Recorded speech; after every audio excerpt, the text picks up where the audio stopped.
Setelah Jepang secara resmi menyerah kepada sekutu, negara itu dijadikan sebagai daerah pendudukan oleh sekutu termasuk Amerika Serikat. Seluruh angkatan bersenjata Jepang dibongkar. Para pemimpin militer Jepang yang bertanggung jawab atas peperangan dan militarisme dijatuhi hukuman penjara, bahkan ada yang dieksekusi. Namun, secara mengejutkan, pemimpin utama Jepang yang memiliki otoritas penuh, Kaisar Hirohito, terhindar dari sanksi. Dia tidak dijatuhi sebagai penjahat perang. Tidak jelas mengapa Amerika membiarkan Hirohito tetap memimpin sebagai Kaisar Jepang.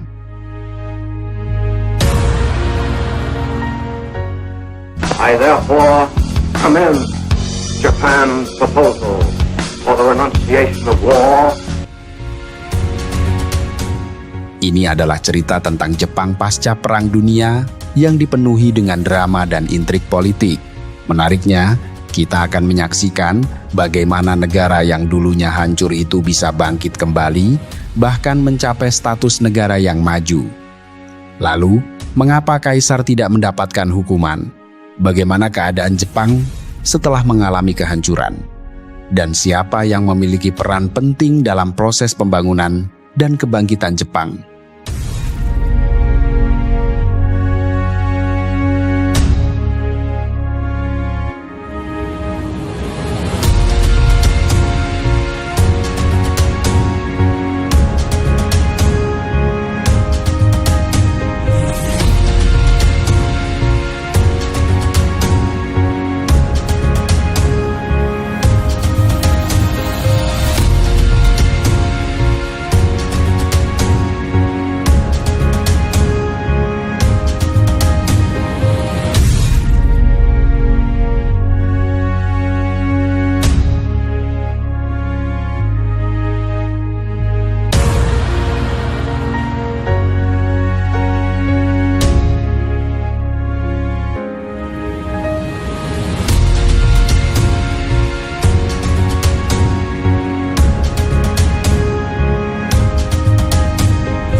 Sejak awal, Amerika dan sekutunya memiliki rencana untuk tidak hanya menyerang angkatan bersenjata Jepang, tetapi juga untuk menguasai Jepang.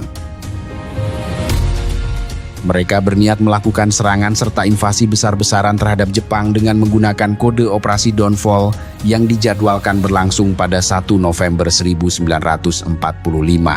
Tentu saja, operasi ini diperkirakan akan memakan waktu yang lama, bahkan bisa berlangsung beberapa tahun, dan berpotensi merugikan Amerika. Mereka harus bersiap bukan hanya melawan pasukan Jepang, tetapi juga menghadapi rakyat Jepang yang siap berjuang habis-habisan demi Kaisar. Uni Soviet juga terlibat dalam rencana operasi ini.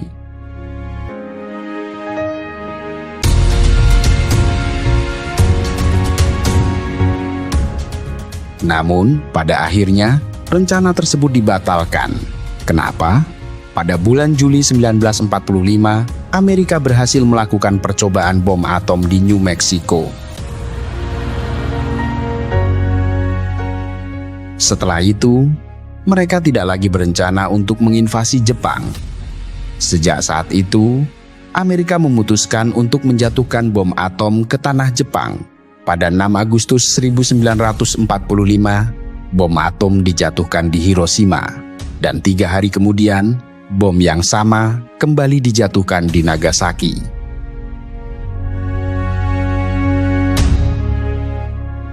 Lalu, apa yang terjadi setelah peristiwa tersebut? Jepang sangat tertekan. Kedua kota tersebut mengalami kehancuran total. Kaisar Hirohito bersama pemerintahnya akhirnya sepakat untuk menyerah dengan alasan mengakhiri perang.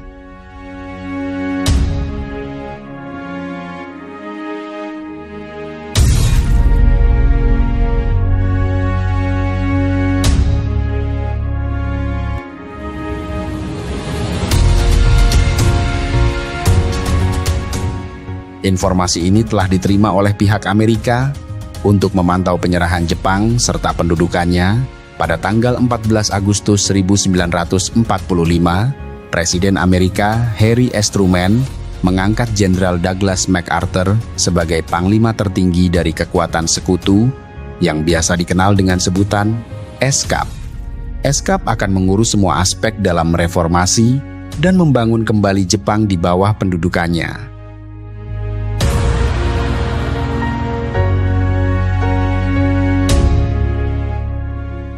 Pada 15 Agustus 1945, Kaisar Hirohito menyampaikan kepada rakyat Jepang bahwa mereka mengakhiri perang dengan kekalahan dan kesedihan. Tidak ada pernyataan tentang penyerahan yang jelas. Namun, yang terpenting bagi Amerika adalah Jepang kini telah menghentikan perlawanan mereka.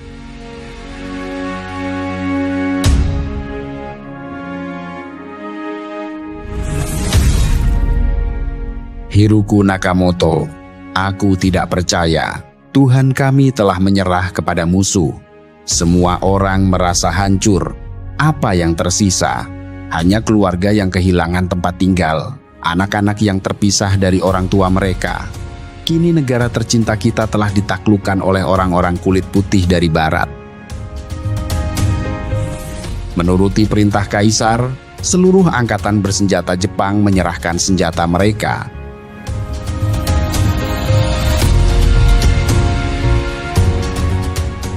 Pada siang hari tanggal 30 Agustus 1945, Jenderal Douglas MacArthur, pemimpin tertinggi sekutu, menginjakkan kakinya di tanah Jepang. Saat MacArthur menuju Tokyo, ribuan tentara Jepang diinstruksikan untuk berbaris. Mereka disuruh untuk berbalik dan menghormati penguasa baru mereka.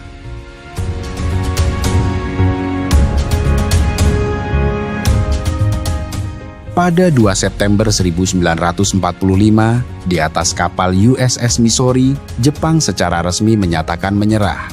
Sekarang, Jepang harus menghadapi realitas pahit dari kekalahan dan pendudukan oleh Amerika. Perang Suci Jepang akhirnya mencapai akhir, dan sekarang Jepang harus mengatasi pendudukan oleh sekutu.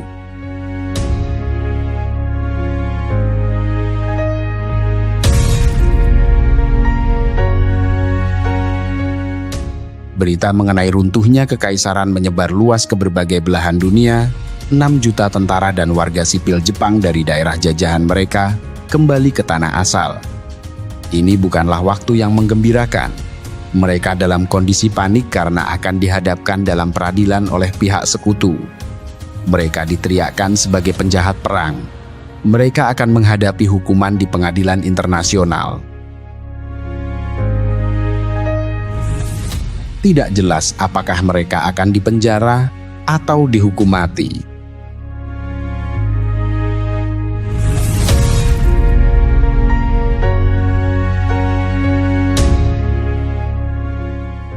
Setelah Kaisar Hirohito memberikan pernyataan di radio tentang berakhirnya konflik, Inggris, Uni Soviet, dan negara-negara sekutu lainnya menuntut agar Kaisar Hirohito diadili sebagai penjahat perang karena perannya dalam militarisme Jepang, baik secara langsung maupun tidak langsung.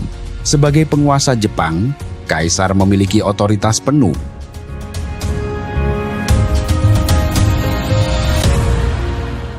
Jadi, apa langkah yang diambil oleh MacArthur? Pada tanggal 11 September 1945, militer Amerika Serikat menangkap 28 jenderal Jepang yang dianggap bertanggung jawab atas peperangan tersebut. Nasib mereka masih belum diketahui.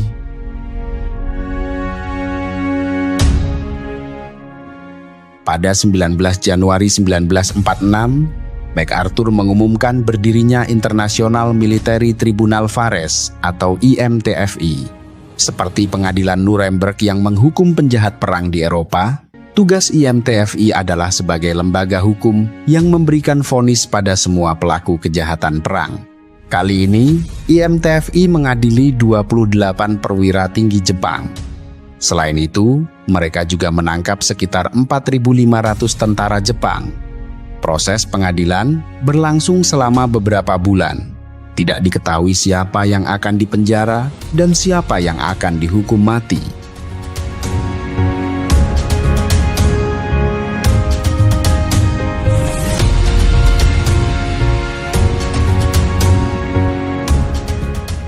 Menarik untuk dicatat, dari sekian banyak tokoh penting Jepang, satu sosok yang tidak hadir dalam persidangan itu adalah pemimpin tertinggi Jepang, Kaisar Hirohito. Ternyata, MacArthur mengambil keputusan untuk tidak menghukum Kaisar.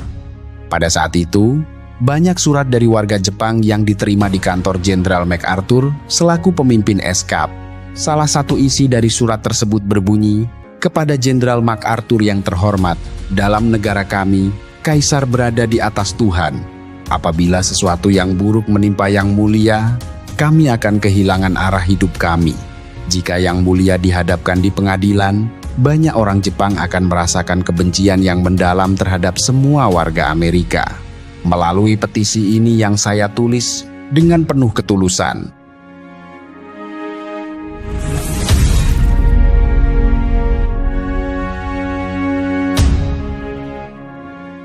berdasarkan kisah dalam mitologi Shinto, seluruh eksistensi Jepang ada karena para dewa yang menciptakan dan melindungi mereka.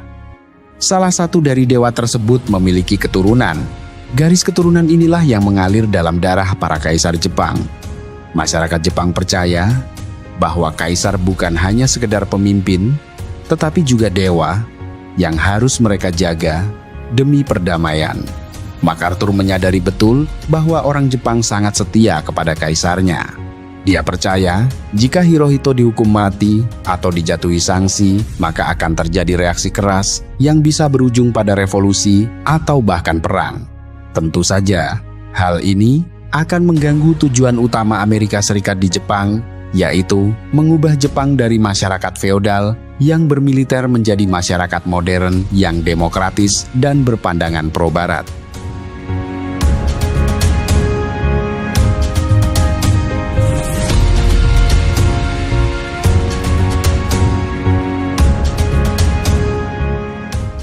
Kaisar belum menyadari bahwa namanya telah dihapus dari daftar penjahat perang. MacArthur mengundang Kaisar Hirohito untuk bertemu dengan dirinya.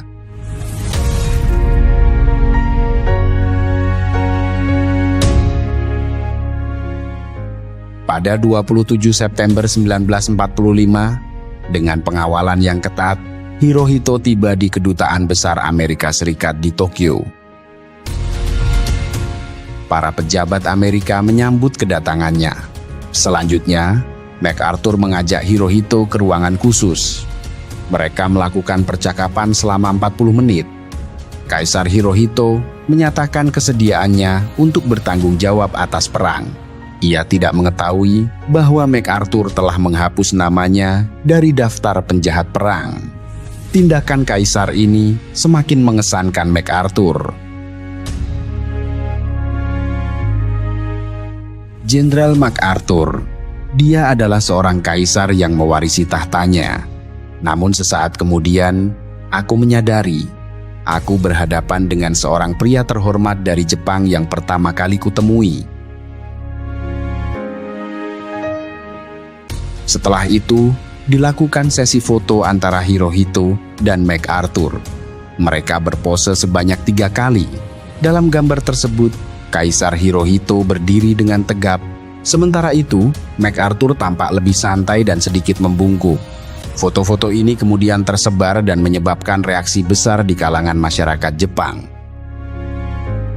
Itu adalah saat pertama kalinya orang Jepang melihat kaisar sebagai sosok manusia biasa. Foto ini menyebar luas karena melambangkan kesetaraan antara Jepang dan Amerika. Meskipun ada larangan dari pemerintah Jepang, MacArthur tetap bersikeras. Ini menjadi awal bagi masyarakat Jepang untuk lepas dari feodalisme, kisah, dan mitos dewa.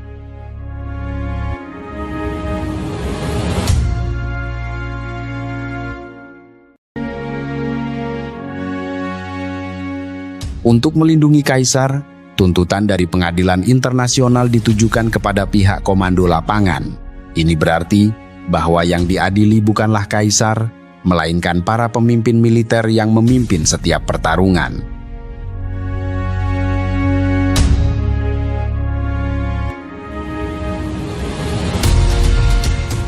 MacArthur membuat situasi ini seolah-olah para jenderal militer itulah yang mengkhianati kaisar dan menyebabkan bencana perang. Dengan cara ini, citra kaisar akan tetap terjaga sehingga dapat dimanfaatkan oleh Amerika dalam kebijakan reformasinya.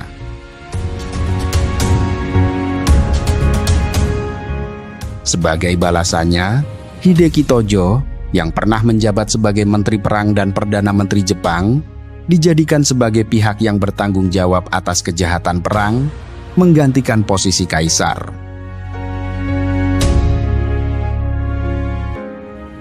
Setelah 15 bulan, pengadilan digelar pada 12 Desember 1948 dan keputusan pun dibacakan. 7 terdakwa dijatuhi hukuman mati, termasuk Hideki Tojo. Sementara itu, para terdakwa lainnya dihukum penjara seumur hidup. Pada tahun 1951, sekitar 3.500 anggota militer Jepang dijatuhi hukuman penjara seumur hidup dan sebanyak 1.000 mantan prajurit Jepang dieksekusi. Takashi Asai. Hal terpenting bagi negara kita ialah menghancurkan negara yang memiliki paham militer yang ekstrim. Para pelanggar yang menyebabkan perang harus dijatuhi hukuman mati. Dengan cara ini, MacArthur hanya perlu berkonsentrasi pada proses reformasi serta pembangunan kembali Jepang.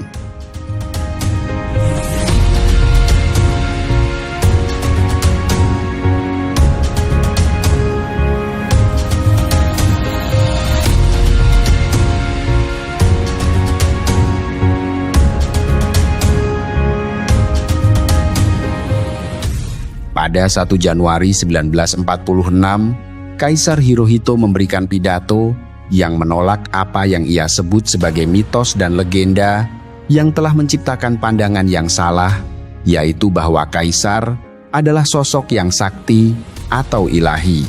Ini merupakan langkah awal untuk menyadarkan masyarakat Jepang bahwa bangsa ini masih memiliki harapan baru dan harapan itu ada di tangan rakyat Jepang sendiri. Pidato tersebut pastinya mengejutkan banyak orang Jepang dan mendorong sebagian dari mereka untuk memahami bahwa Jepang perlu bergerak ke arah yang lebih modern dan baru. MacArthur mengundang Hirohito untuk menjelajahi Jepang agar lebih dekat dengan rakyatnya. Istilah yang kita gunakan adalah blusukan.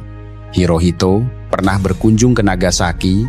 Dia merasa sangat berduka menyaksikan keadaan masyarakatnya. Banyak bangunan yang hancur dan banyak individu yang masih merasakan dampak radiasi dari bom nuklir.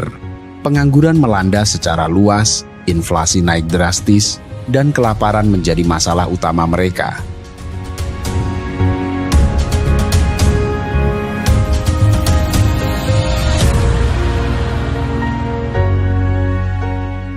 Mantan tentara yang dulunya bekerja, kini kehilangan pekerjaan.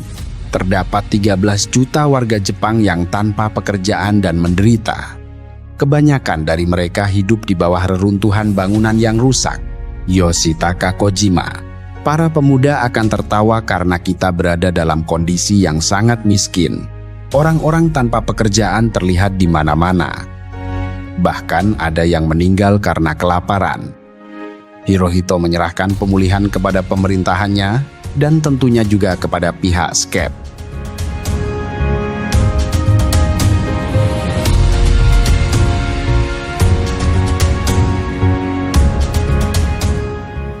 Untuk mengatasi masalah ini, pemerintah Amerika memberikan bantuan makanan sebesar 90 juta US dollar dalam bentuk pinjaman. Saat ini, SCAP sedang mempersiapkan semuanya untuk menghidupkan kembali Jepang yang hampir mati. Langkah pertama yang diambil SCAP adalah merombak konstitusi Meiji dan menggantinya dengan konstitusi 1947. Konstitusi ini mulai berlaku pada 3 Mei 1947.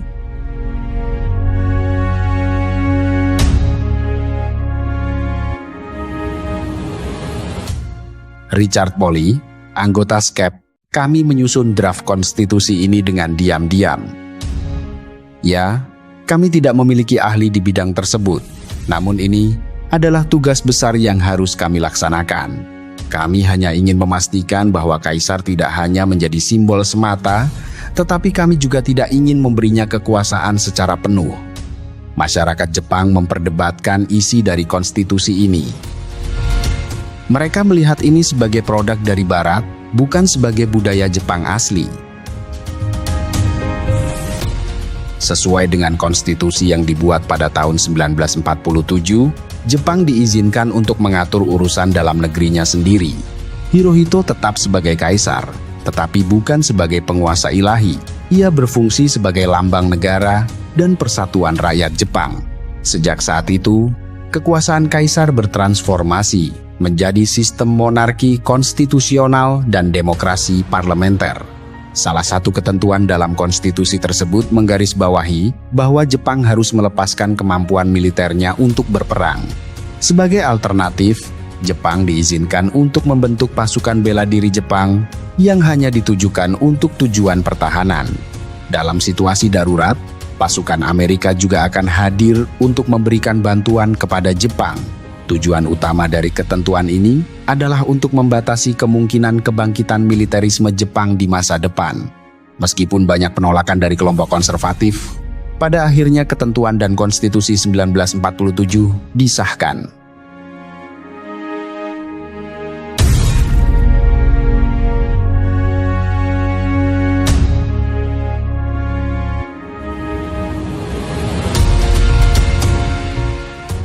Sebagai sebuah negara demokratis, setiap individu memiliki hak untuk menyampaikan pendapat. Ini juga menjadi momen pertama di mana perempuan diberikan hak suara. Semua orang diperlakukan setara dan memiliki hak untuk berbicara.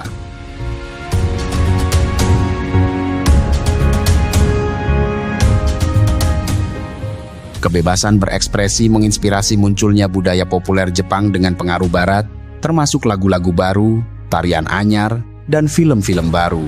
Untuk menghilangkan seluruh warisan militer Jepang di masa lalu, sekolah-sekolah menghapus buku pelajaran yang usang, anak-anak diberikan pendidikan tentang pentingnya kebebasan individu.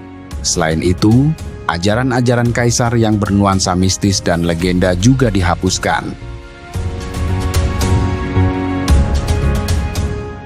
Dalam upaya membangkitkan Jepang selanjutnya, SCAP dan pemerintah Jepang akan melakukan reformasi dalam bidang ekonomi. Disinilah kita akan mengetahui tujuan Amerika sebenarnya.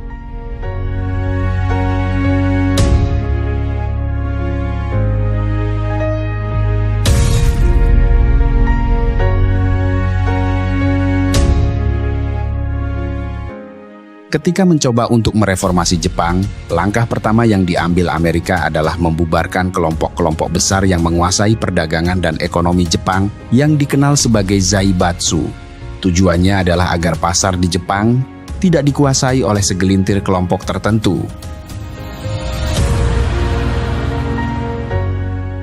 Namun, sebenarnya Amerika maupun SCAP memiliki agenda yang tersembunyi.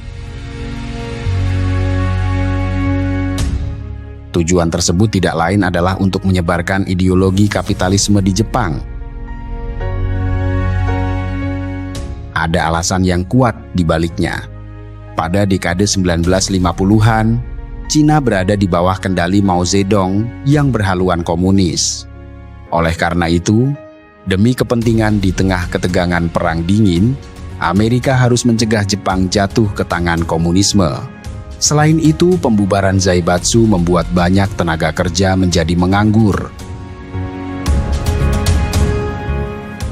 Hal ini menyebabkan jutaan warga Jepang turun ke jalan. Mereka mengajukan berbagai tuntutan, dan ternyata banyak dari para demonstran tersebut memiliki kecenderungan terhadap komunisme. Tentu saja, situasi ini membuat SCAP cemas. Untuk mengatasi masalah komunisme di Jepang, Amerika meluncurkan kebijakan bernama Reddo Paji atau pembersihan merah. Semua pejabat, pengusaha, dan pekerja yang terhubung dengan komunis dipecat. Bahkan beberapa dari mereka ditangkap. Natsu Osamu. Saya bukan seorang komunis, tetapi saya hampir diusir karena saya memimpin serikat pekerja. Selama periode Reddo Paji, banyak orang yang tidak memiliki afiliasi komunis kehilangan pekerjaan mereka. Dalam keadaan ini, pemulihan ekonomi Jepang hampir terhenti. Alih-alih menemui kemajuan, banyak perusahaan justru mengalami kebangkrutan dan inflasi semakin melonjak. Menariknya, dalam masa yang sulit ini, Jepang menemukan kesempatan yang berharga, kesempatan yang dianggap sebagai berkah dari Tuhan.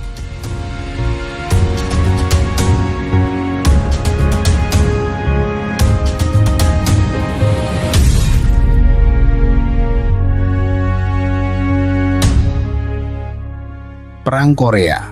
Di tahun 1950, terjadi Perang Korea, Korea Utara, dengan dukungan dari Soviet, menyerang Korea Selatan yang merupakan sekutu Amerika. Amerika Serikat pun akhirnya memberikan dukungan kepada Korea Selatan. Bantuan tersebut tidak hanya berupa pasukan, tetapi juga mencakup penyediaan senjata dan logistik yang signifikan.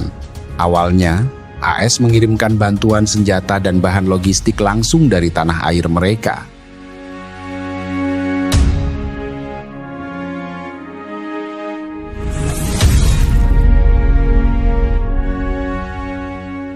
Tentu saja, ini menghabiskan banyak dana dan memerlukan waktu yang lama. Oleh karena itu, Amerika memutuskan untuk memanfaatkan Jepang guna memenuhi kebutuhan perang sekutunya, Korea Selatan.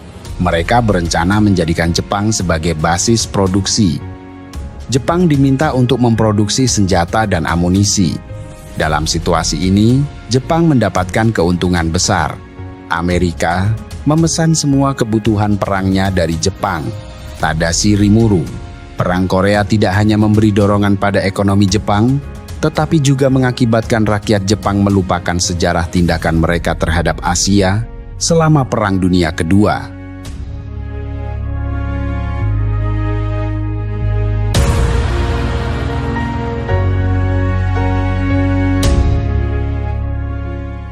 Sejak saat itu, Jepang mulai mengaktifkan kembali industrialisasi yang berkaitan dengan perang.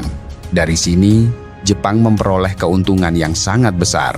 Selama periode 1950 hingga 1954, Amerika mengeluarkan sekitar 3 miliar US dollar untuk mendukung militernya di Jepang. Hal ini mendorong kebangkitan ekonomi Jepang hingga mencapai 70%. Lalu, kapan Amerika meninggalkan Jepang?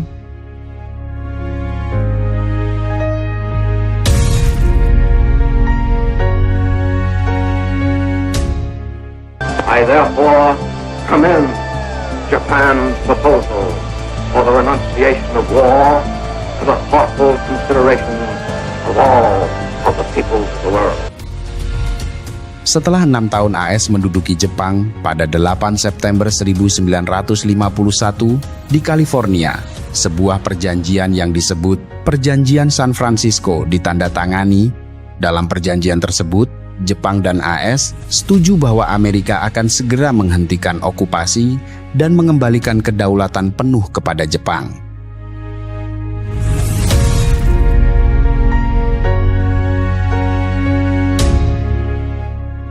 Sebagai imbalan, pada 28 April 1952, Amerika meminta Jepang untuk menekan perjanjian keamanan AS Jepang yang mengizinkan militer AS untuk tetap berada di Jepang tanpa batasan waktu. Pemerintah Jepang dan Kaisar Hirohito setuju dengan hal ini. Sebagian besar pasukan AS mulai ditarik dari Jepang.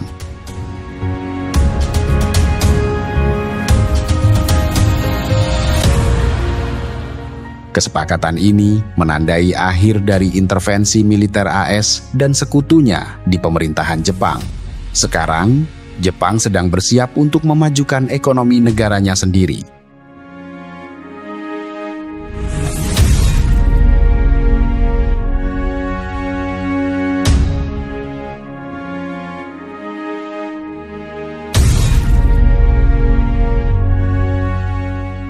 Seiring berjalannya waktu, Jepang mulai membangun kembali negaranya. Ini terlihat melalui berbagai program pemerintah yang mencakup sektor industri strategis dan industri berat.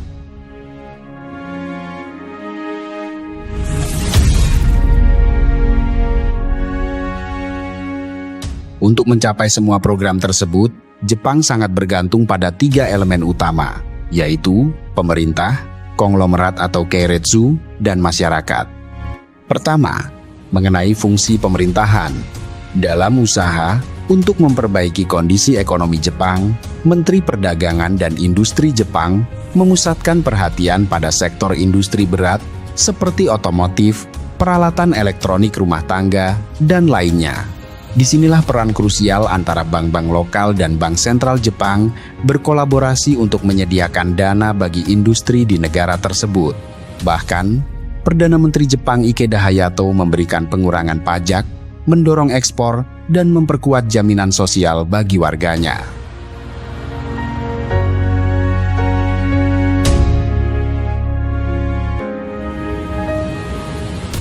Selain itu, upaya untuk meningkatkan pendidikan, kesehatan, dan lapangan kerja juga semakin diintensifkan. Belum genap 10 tahun, program ini mencapai keberhasilan yang signifikan. Setidaknya, pemerintah Jepang mampu menggandakan pendapatan negara.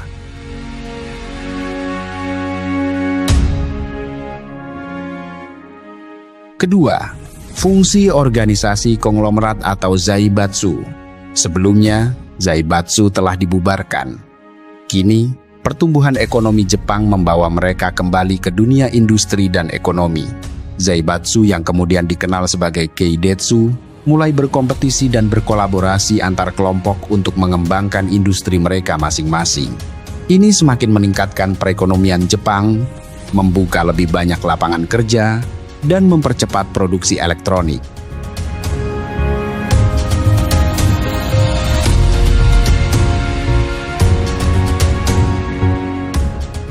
Yang ketiga adalah kontribusi dari masyarakat. Dalam konteks ini, pemerintah secara bertahap menghapus cara berpikir tradisional. Sebagian besar masyarakat Jepang dulunya hanya mengandalkan sektor pertanian dan wanita tidak diperbolehkan untuk bekerja. Untuk mengatasi hal ini, pemerintah mengeluarkan kebijakan kesetaraan. Baik pria maupun wanita memiliki hak yang sama untuk bekerja di mana saja.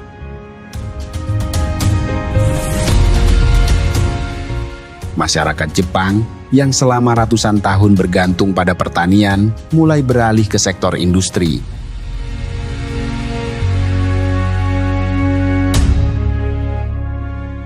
Yang paling penting, cara berpikir masyarakat Jepang yang dulunya konservatif mulai berubah menjadi lebih modern. Antara tahun 1960 hingga 1970-an, Jepang berhasil menjadi negara dengan ekonomi terbesar kedua setelah Amerika Serikat dan tidak lagi dianggap sebagai negara yang hancur atau bahkan negara berkembang. Sebaliknya, Jepang telah menjadi negara yang sangat maju. Pengaruh budaya dan ekonomi Jepang telah diterima luas di berbagai belahan dunia. Bahkan sampai sekarang, di Indonesia sendiri, banyak produk Jepang yang masih kita jumpai hingga hari ini. Lebih dari itu, sekarang kita dapat melihat bahwa Jepang telah menjadi negara yang maju. Lalu, kapan Indonesia akan menjadi negara maju? 2045, Indonesia emas, atau Indonesia cemas?